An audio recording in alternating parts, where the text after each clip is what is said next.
आप लोगों का ये जो क्षण है ये ख़त्म हो रहा है, इंटरव्यू जो आप लोगों ने सक्सेस किया है, तो शायद आई होप आप लोगों को ये भी पता होगा कि हमने इंटरव्यू किस ने लग रहा है कि मैं पास हो जाऊंगा।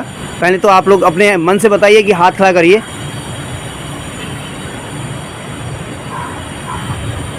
मुझे लग रहा है सभी लोग कर रहे हैं, है ना, सारे के सारे लोग कर रहे हैं हाथ खड़ा। तो जहाँ तक है वैकेंसी भी पता है, आप लोग वैकेंसी भी पता है ना, फिर भी आप लोग सभी लोग कर रहे हैं, ऐसा क्यों? कुछ तो डाउन होना चाहिए था। शायद आई होप अपने ऊपर विश्वास है, इसीलिए तो हम इस पर अभी आपने क्यों आप हाथ खड़ा कर रहे हैं? क्या इंटरव्यू में क्या ऐसा क्या है जो आप हाथ खड़ा कर रहे हैं? सर मैं हाथ इसलिए खड़ा कर रहा हूँ कि एक तो हमारे अंदर की जो कॉन्फिडेंस है, राइट, वो अपने कॉन्फिडेंस को मैं आपके सामने प्रकट कर रहा हूँ। और जो साहब ने पूछा उसको मैं पॉजिटिव बिल्कुल अच्छे तरीके से उसको एक्सप्लेन करने की कोशिश किया, और जो भी उन्होंने पूछा मैंने सही तरीके से जवाब दिया। बहुत बढ़िया, जी गुड। मैडम आपने भी हाथ खड़ा किया था? जी सर। हाँ बताइए। हमने भी सही पॉजिटिव तरीके से आंसर दिया था सर का, जो भी सर ने हमसे पूछा था अच्छे से। राइट, मैडम आपने भी हाथ खड़ा किया था? जो भी इंटरव्यू में पूछा गया सर मैंने अपनी तरफ से बिल्कुल सही बताया। शायद आप लोगों ने इंटरव्यू फेस किया है और आप लोगों का सिलेक्शन, आपको भी पता है कि सबका तो होना मुश्किल है, लेकिन जिनका सिलेक्शन नहीं भी हुआ है, आई होप हमारे विकास साहब आपको अभी ब्रीफ करके बता रहे हैं 1 बाय 1 का नाम, तो वो लोग सिलेक्टेड हैं। और नॉन सिलेक्टेड ऐसा नहीं है कि दुखी नहीं होना है, हमारे पास तो आते रहते हैं। और विकास सर कुछ ब्रीफ कर रहे हैं, आपको बता रहे हैं। जो सेलेक्ट हुए उसमें शिवरंजन सर, थैंक यू।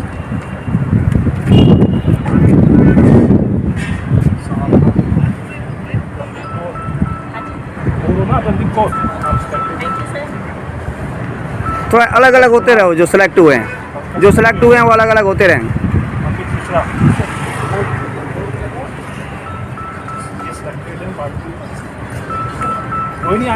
इधर आ जाओ, और लोग निराश नहीं होना है, जो कि हमारी सिलेक्ट टीम में ये सिलेक्टेड पर्सन है।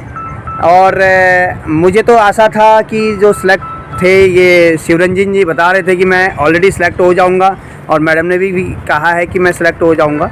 तो शायद आई होप और लोग भी देखें, हमारे इतने लोग देखते रहते हैं सिक्योरिटी के चैनल्स में, सिक्योरिटी के ब्रीफ्स में हम लोग फायर और सेफ्टी का ट्रेनिंग आपको देते रहते हैं। और तो आप लोग इसी बेस में न्यू वैकेंसीज आती हैं तो आप लोगों को अपग्रेड करते रहते हैं। और इसी तरह हम लोगों को थोड़ा सा नॉन सेलेक्टेड ये सारे लोग अभी मन में ऐसा नहीं लेना है, लेकिन हमारा आने वाला 2 या 3 दिन के बाद आपके पास तुरंत दूसरा मैसेज आ जाएगा कि यहाँ पर वैकेंसी है। लेकिन बट आप लोगों को क्या करना है, ये सारी चीज़ें चैप्टर में मैं देता हूँ कि सिक्योरिटी से सारी जानकारियाँ, जिस तरह से आई होप इन लोगों ने बताया। मुझे लग रहा है शिवरंजन साहब से तो इतने सारे डिस्कस किए कि इनका 5 मिनट लिया था। बिल्कुल सर। जब लिया था तो उसमें मुझे लग रहा है कि यूवीएसएम के बारे में पूछा था, राइट जी, HHMD के बारे में पूछा था, राइट, डोर मेटल डिटेक्टर के बारे में पूछा था। देख लो आपके सामने ही, DFMD।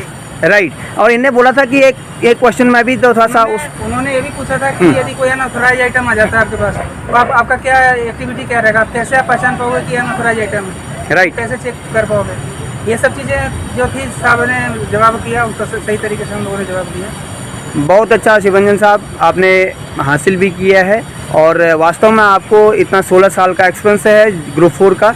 और आज अभी हमारे पास में जॉब नहीं था, तो एक कहावत आपने सुना हो कि nothing is better than something. बहुत, अभी मेरे पास कुछ नहीं है तो उससे अच्छा है कि कुछ तो है। राइट, ये मैं सुपरवाइजर का भी नौकरी कर चुका हूँ, G4S 16 साल का एक्सपीरियंस है। हमारे अंदर में गार्ड भी मैंने हमारे अंदर में काफ़ी सारे गार्ड ने काम किया है, और हेड गार्ड का भी काम किया, गार्ड का भी काम किया, सुपरवाइजर का भी काम किया है। तो सिक्योरिटी लाइन एजेंसी ऐसी होती है कि हमें ये नहीं देखना चाहिए कि मैं सुपरवाइजर हूँ तो मैं गार्ड की नौकरी नहीं कर सकता, क्योंकि प्राइवेट सेक्टर है। कभी जब जैसा होता है तब वैसा हमें करना पड़ता है। आपके अंदर वो क्वालिटी भी दिख रही है। आई होप, मुझे भी लगता है कि आपके अंदर क्वालिटी है, तो इसीलिए आपको सेलेक्ट भी किया है। तो ये हासिल नहीं करना है कि हम सिक्योरिटी गार्ड में हुए हैं, लेकिन बट हमको लक्ष्य, हमारा टारगेट ऊपर का होना चाहिए।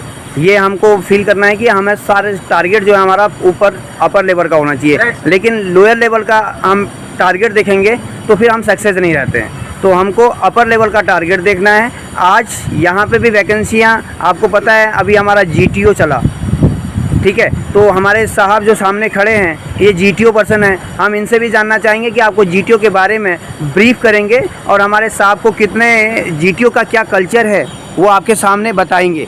थैंक यू विकास सर, आप बताइए थोड़ा सा GTO के बारे में। GTO का 39 बैच आने वाला है।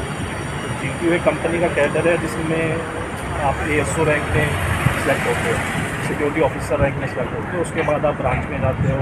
मतलब एक कंपनी का कैडर है, वो काफ़ी अच्छा है ये बैच।